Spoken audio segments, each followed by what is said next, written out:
নমস্কার, আমি সুকৃতি দান। আশা করি আপনারা সবাই ভালো আছেন। আপনারা সবাই দেখছেন অ্যাস্ট্রো সলিউশন।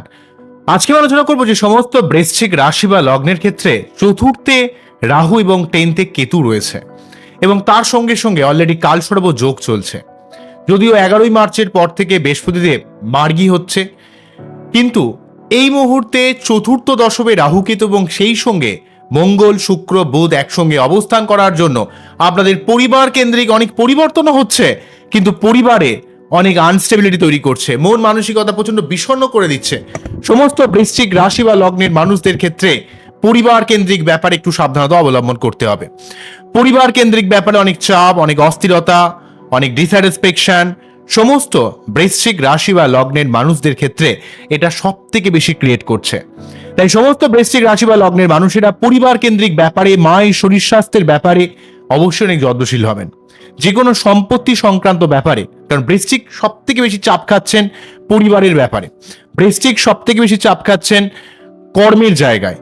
এমনকি যেহেতু কালসর্প যোগ চলছে, তাই এই সময়ে কর্মের কিছু সুবিধা আসতে পারে বা আপনার জীবনে পরিবার কেন্দ্রিক কিছু পরিবর্তন হতে পারে, কিন্তু এত বেশি আনস্টেবিলিটি, এত বেশি অস্থিরতা, এত বেশি মানসিক চাপ, যেটা আপনাকে সব দিকে অস্থির করে তুলছে। তাই সমস্ত বৃশ্চিক রাশি বা লগ্নের ক্ষেত্রে বৃহস্পতিদেব যবে পর্যন্ত না নবম ভাবে ঢুকছে ততদিন পর্যন্ত আপনাদের একটু ডিফেন্স খেলতে হবে বা কোনোভাবে অস্থির হলে হবে না, ইমপেশেন্ট হলে হবে না। কেননা এই মুহূর্তে পরিবার কেন্দ্রিক ব্যাপারে বাড়িতে কোনো মাঙ্গলিক অনুষ্ঠান সম্পন্ন হতে পারে, যেহেতু অনেকগুলো গ্রহ সমন্বয় ফোর্থ হাউসে রয়েছে, যেমন মঙ্গল, রাহু, শুক্র, বুধ। এক্ষেত্রে শুক্র সপ্তমপতি, অন্যদিক থেকে মঙ্গলদেব লগ্নপতি, বুধ হচ্ছে একাদশপতি এবং অষ্টমপতি।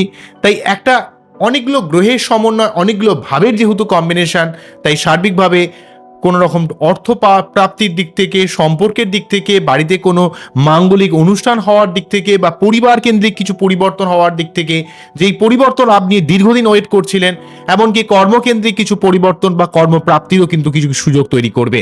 কিন্তু যেহেতু এটা ফোর্থ হাউসে রয়েছে, তাই আপনাকে অত্যন্ত মানসিকভাবে অস্থির করে দেবে। বৃহস্পতিদেব নিজে মার্গী হচ্ছে এখানে 11ই মার্চের পর থেকে। তাই মার্গী হওয়া মানে অষ্টমভাবে বৃহস্পতি থাকার জন্য যে লেভেলের আনস্টেবিলিটি ছিল, সেই আনস্টেবিলিটির জায়গাটা কিন্তু সম্পূর্ণভাবে চলে গেছে। তাই এই আনস্টেবিলিটি জায়গাটা চলে যাওয়া মানে আপনাদের অষ্টমভাবে বৃহস্পতিদেব 11ই মার্চের পর থেকে জীবনে অনেক কিছু পরিবর্তন করাতে হেল্প করবে। যেই ঝামেলায় দীর্ঘদিন ধরে ফেঁসে রয়েছেন, আটকে রয়েছেন, যেইটা আপনি মনে করছেন যে এটা হলে হতো, সেই জায়গায় সেই সমস্যাকে অনেকটা বৃশ্চিক রাশি বা লগ্নের মানুষদের জীবন থেকে কিন্তু টেনে বার করে নিয়ে আসবে। বোঝা গেল কি বললাম? তো সেই সমস্যা থেকে অনেকটা টেনে নিয়ে আসবে, টেনে বার করে নিয়ে আসবে এবং সেই সঙ্গে ফাটকা ইনকামের দিক থেকে হেল্প করবে। কিন্তু যেহেতু অষ্টম ভাব দুস্থান, তাই গুরুস্থানীয় মানুষের সঙ্গে মনোমালিন্য বা আপনার অর্থটর্থ খরচ হয়ে যাওয়া, প্রেমের জায়গায় জটিলতা ক্রিয়েট করা, এই জিনিসগুলো থাকছে। কিন্তু বক্রী থাকলে যে লেভেলের আনস্টেবিলিটি বৃহস্পতিদেব নিজে ক্রিয়েট করে, সেই আনস্টেবিলিটির জায়গাটা কিন্তু চলে যাচ্ছে। কিন্তু অষ্টম ভাব দুস্থান হওয়ার জন্য, দুস্থানে বৃহস্পতিদেব থাকলেও যেহেতু অষ্টম ভাব হচ্ছে গোপন বিদ্যার ভাব, অষ্টম ভাব হচ্ছে পরিবর্তনশীলতার ভাব, অষ্টম ভাব হচ্ছে জীবনের সার্বিক একটা উন্নতির ভাব, তাই অষ্টম ভাবে বৃহস্পতিদেব কিন্তু আপনার জীবনে যেই জায়গায় আপনি দীর্ঘদিন ভাবছেন যে এই জায়গাটা আমার জীবনে কি হবে, সেই জায়গায় একটা শুভ পরিবর্তন কিন্তু ডেফিনেটলি প্রদান করবে। পঞ্চম ভাবে শনি অবস্থান করার জন্য পড়াশোনা কেন্দ্রিক ব্যাপারে, প্রেম সংক্রান্ত ব্যাপারে বা ক্রিয়েটিভিটি বা ব্যবসা যদি করেন, যদি খাটেন, যদি পরিশ্রম করেন, যে কাজটা করতে চাইছেন, সেই জায়গায় কিন্তু এখানে হেল্প করবে শনিদেব। ঠিক আছে? তবে সব থেকে বড় কথা, ফোর্থ হাউসে রাহু কিন্তু আপনার মন মানসিকতাকে মাঝে মাঝে বিষণ্ণ করে রাখছে, বা মঙ্গল রাহু যোগ চলার জন্য আপনাকে অত্যন্ত খিটখিটে মেন্টালিটি বা বাড়িতে অনেক ইলেকট্রনিক্স গ্যাজেট খারাপ হয়ে যাওয়া, শুক্র রাহু যোগ চলার জন্য একটু ভোগবাদী মেন্টালিটি বেড়ে যাওয়া বা একটু সেক্সুয়াল ব্যাপার বেড়ে যাচ্ছে। এবং সেই সঙ্গে কিন্তু আপনার এখানে আরেকটা ব্যাপার বলতে হবে, শুক্র রাহু যোগটা থাকবে হচ্ছে 6ই মার্চ পর্যন্ত। 6ই মার্চের পর থেকে শনি শুক্র যোগ থাকার জন্য কিন্তু, যদিও শুক্র উচ্চস্থ হয়ে অবস্থান করবে মীন রাশির ঘরে, কিন্তু এখানে যেহেতু শুক্র এবং শনি একসঙ্গে যুক্ত হচ্ছে, তো পঞ্চম ভাবে, তো সপ্তমপতি পঞ্চমে প্রেমের দিক থেকে ভালো। যদি আপনি লজিক্যালভাবে প্রেম করেন, যদি আপনি ইমোশনাল ব্যাপারের মধ্যে এত বেশি করে না হয়ে আলটিমেটলি প্রেমের যোগ্য হন, বা সম্পর্কের যোগ্য হন সেই জায়গায় আপনাকে হেল্প করবে। কিন্তু শনি শুক্র যোগ কিন্তু অর্থকেন্দ্রিক কিছু চাপ, আপনার মধ্যে একটু খিটখিটে মেন্টালিটি, আপনাকে অনেক কাজে বেশি পরিশ্রম করতে হবে, পরিশ্রম করে তবে কোনো টাকা পয়সা ইনকাম করতে হবে, ভালো থাকার দিক থেকে, ভোগের দিক থেকে একটা অস্থিরতার প্রতি মুহূর্তে কিন্তু তৈরি করবে। যেহেতু এখানে সমস্ত বৃশ্চিক রাশি বা লগ্নের ক্ষেত্রে যেহেতু এখানে শনিদেব নিজে শুক্রের সঙ্গে অবস্থান করছে, শনিদেব আপনাদের ক্ষেত্রে চতুর্থ পতি এবং তৃতীয় পতি এবং শুক্রদেব যেহেতু সপ্তম পতি, তাই যাদের পৈতৃক ব্যবসা রয়েছে বা যারা নতুন কোনো ব্যবসা শুরু করতে চান বা যারা আলটিমেটলি প্রেম করে বিবাহ করতে চান সেই দিক থেকে হেল্প করবে। কিন্তু অ্যাকচুয়ালি শুক্র শনি যোগ আপনার জীবনে ভোগের দিক থেকে, ভালো থাকার দিক থেকে কিছু না কিছু ডিস্টার্বেন্সের মধ্যে সবসময় ফেলে দেবে। এই জায়গাটা একটু দেখতে হবে। তার জন্য আপনার বাচ্চারের শুক্রের অবস্থানকে ভালো করতে হবে, তাহলে কিন্তু সমস্যাটাকে অনেকটা কাটাতে পারবেন। তবে মুদ্রা কথায় বলতে গেলে কালসর্প যোগ চলা মানে একটু আনস্টেবিলিটি, আবার এই কালসর্প যোগ চলা মানে আপনাদের মধ্যে অনেক অনেক সুযোগ তৈরি করবে। তাই একটু নিজেরা শান্ত হন, স্ট্রং থাকুন, ঈশ্বর আপনাকে প্রতি মুহূর্তে হেল্প করবে। কিন্তু আলটিমেটলি এই সময় একটু শান্ত থাকুন, কেননা ফোর্থ হাউসে এতগুলো গ্রহের অবস্থান, রাহু যেহেতু আলটিমেটলি মঙ্গলকে বা বুধকে বা এখানে মঙ্গল বুধ বা রবিকে পীড়িত করে রাখছে, তো সেক্ষেত্রে একটু ডিস্টারবেন্স হবে। তবে এই টোটালি মার্চ মাস জুড়ে কিন্তু রবির উপর একটা নেগেটিভ প্রভাব থাকবে। কারণ মার্চ কি বলবো, মার্চ 15ই মার্চ পর্যন্ত রবি রাহুর সঙ্গে যুক্ত হয়ে থাকবে এবং 15ই মার্চ থেকে 15ই এপ্রিল রবি শনির সঙ্গে যুক্ত হয়ে থাকবে। তাই যেহেতু এই টোটালি বছরটা রবির বছর, তাই রবিকে আপনাকে শান্ত করতে হবে। রবির থেকে পজিটিভ ফল পাওয়ার জন্য আপনাদের কিন্তু এই সময় একটু রবির প্রতিকার করতে হবে। প্রতিদিন সূর্য প্রণাম করবেন। আমি শুক্রদিদান সর্বদা বৃশ্চিককে আমি চেষ্টা করি সত্যি কথা, যেটা মেনলি চলছে, যেই জায়গাটা প্রবলেম হচ্ছে, আমি হাওয়ায় হাওয়ায় কথা বললাম, আলটিমেটলি আপনাদের কোনো লাভ হলো না, সেই ধরনের ভিডিও কিন্তু আমি করি না। আমি সর্বদা চেষ্টা করি যাতে আলটিমেটলি আপনারা ভালো থাকতে পারেন, ভালোভাবে বুঝতে পারেন, ভালোভাবে চলতে পারেন, এবং তার জন্য আমার এই ভিডিও সবথেকে বেশি ভিডিও থাকবে এই মার্চ এবং 15ই এপ্রিল পর্যন্ত রবিদেব। তাই প্রতিদিন সূর্য প্রণাম করবেন, পারলে সূর্যদেবের যে মন্ত্র ওং জবা কুসুম শঙ্কাশং কাশ্যপেয়ং মহাদুতিং ধন্তারিং সর্বপাপগ্নং প্রতস্মি দিবাকরং, এই মন্ত্র পাঠ করে তার যে বীজ মন্ত্র ওং রাম হ্রিম রম স্বাহা সূর্যায় নমঃ, ওং রাম হ্রিম রম স্বাহা সূর্যায় নমঃ, ওং রাম হ্রিম রম স্বাহা সূর্যায় নমঃ, এই মন্ত্র পাঠ করতে পারেন, অনেক উপকার পাবেন, অনেক দিক থেকে অনেক ভালো ফল পাবেন। এগুলো আপনারা করুন, ডেফিনেটলি ভাবে ভালো ফল পাবেন। ঠিক আছে। আরেকটা কথা বলতে হবে, শুক্র কিন্তু ডিস্টার্ব হয়ে থাকবে 26শে মার্চ পর্যন্ত। 6ই মার্চ থেকে 26শে মার্চ শুক্রদেব উচ্চস্থ রয়ে থাকবে। অনেক জায়গায় অর্থ আনার চেষ্টা করবে, অনেক দিক থেকে অর্থ আসার চেষ্টা করবে, কিন্তু কোথাও একটা যেন আপনার একটা শান্তির অভাব, সুখের অভাব, ভালো থাকার একটা অভাব।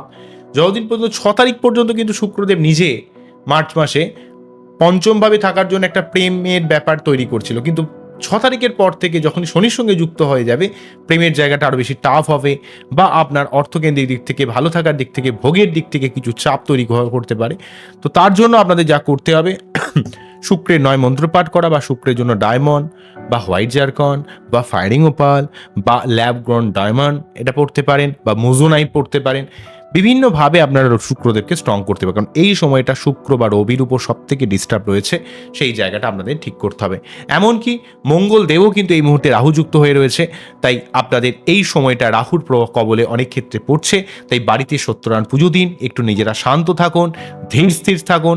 আপনার বাচ্চারা যদি কোনো সমস্যা থাকে তার সঠিকভাবে সঠিক কোনো অ্যাস্ট্রোলজির গাইডলাইন নিন, একটু আধ্যাত্মিক পথে চলুন। আপনার জীবনের সার্বিক অনেক পরিবর্তনশীলতা ওয়েট করছে, কিন্তু নিজেকে একটু স্ট্রং থাকতে হবে, স্টেবল থাকতে হবে, তাহলে কিন্তু অনেক সমস্যা আপনি জীবন থেকে ডেফিনিটভাবে কাটাতে পারবেন। আশা করলে আমরা বুঝতে পারলেন কোন জায়গাটা বলছি। অবশ্যই আপনারা কিন্তু এই সময় রাহুর মন্ত্রপাঠ বা হনুমান চল্লিশা পাঠ প্রতি মঙ্গলবার 3 বার করে অবশ্যই করবেন। মেনলি হনুমান চল্লিশা পাঠ, রাহুর মন্ত্রপাঠ, প্রতিদিন সূর্য প্রণাম, ঠিক আছে, এবং শুক্রদেবকে স্ট্রং করার জন্য ডায়মন্ড বা হোয়াইট জারকন এগুলো পড়তে পারেন। তবে অবশ্যই বাচ্চাদের সঠিক কোনো অ্যাস্ট্রোলজির গাইডলাইন নেবেন। কালসর্প যোগ চলার মানে হচ্ছে আপনার অনেক সুযোগ আসবে, কিন্তু অত্যন্ত আনস্টেবিলিটি তৈরি করবে। তাই এই সময়টা আপনি যদি একটু সচেতন থাকেন, অনেক কিছু কিন্তু সুযোগ পাবেন, কিন্তু অত্যন্ত আনস্টেবিলিটির জন্য, হঠকারির জন্য আপনার মাঝে মাঝে ডিপ্রেশন তৈরি হবে, মাঝে মাঝে ভালো লাগবে না, মন মানসিকতার মধ্যে একটা সবসময় আমার জীবনে কি হবে, কি পাবো, ঠিক আছে, জীবন সম্পর্কে আপনার মাঝে মাঝে কিন্তু খুবই একটা সন্দিহান হয়ে পড়া যে জীবনে সত্যি আমি কিছু করতে পারবো তো। কারণ বৃশ্চিকের ক্ষেত্রে জীবনে এমন ক্ষেত্রে এমন কিছু ঘাত প্রতিঘাতের মধ্যে চলে যায়, বৃশ্চিক ভেবে উঠতে পারে না যে জীবনে আমি আদৌ কিছু করতে পারবো কিনা। তো এই ধরনের কিছু সমস্যা বৃশ্চিককে মাঝে মাঝে কিন্তু তোলপাড় করে তুলতে পারে। তাই নিজে একটু শান্ত হন, একটু স্ট্রং থাকুন এবং একটু অ্যাস্ট্রোলজিক্যাল গাইডলাইন মেনে চলার চেষ্টা করুন। কারণ কালসর্প যোগবাণী আপনাকে ডিপ্রেস করে দেওয়া, আপনাকে ডিস্যাটিসফাই করে দেওয়া, আপনি কোনো না কোনো বিষয় নিয়ে একটু খেয়াল করবেন, কোনো না কোনো বিষয় নিয়ে। যদি আপনার বৃশ্চিক রাশি বা লগ্ন হয়, বিশেষ করে পরিবার কেন্দ্রিক ব্যাপারে কোনো না কোনো বিষয় নিয়ে আপনি ডেফিনেটলি সমস্যায় থাকবেন। কিন্তু এটাও মনে রাখবেন, এই পরিবার কেন্দ্রিক জায়গায় যে সমস্যা আপনি পড়েছেন এখান থেকে ডেফিনেটলিভাবে বেরোবেন। কারণ এটা একটা বিশাল বড় যোগও বটে, আবার প্রচুর বড় অস্থিরতাও বটে। ঠিক আছে? তো এই অস্থিরতার ব্যাপার থেকে যদি বলি, অবশ্যই অস্থির। আবার যদি পজিটিভ সাইডে বলি যে এই একটা যোগ আপনার কর্ম বা পরিবার কেন্দ্রিক অনেক উন্নতির ওয়েট করছে। আপনার পরিবারে অনেক পরিবর্তন হবে, যারা বাসস্থান পরিবর্তন করতে চাইছেন বা যারা আলটিমেটলি কর্মের পরিবর্তনের কথা ভাবছেন, এই জায়গাটা অবশ্যই সেই পরিবর্তনের ব্যাপারও বটে। তাই শুধুমাত্র নেগেটিভ বা না বলে এই সময়টাকে পজিটিভভাবে কাজে লাগান।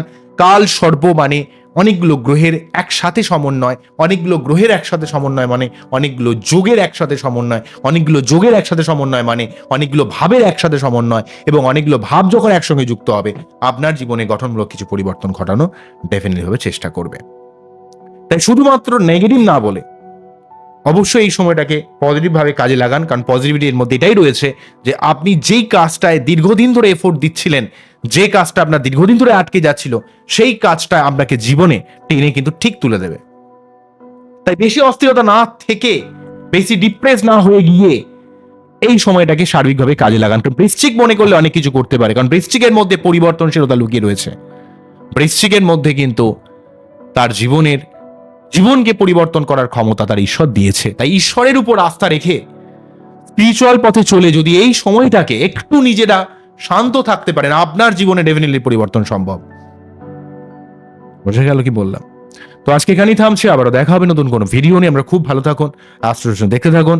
নমস্কার, থ্যাংক ইউ।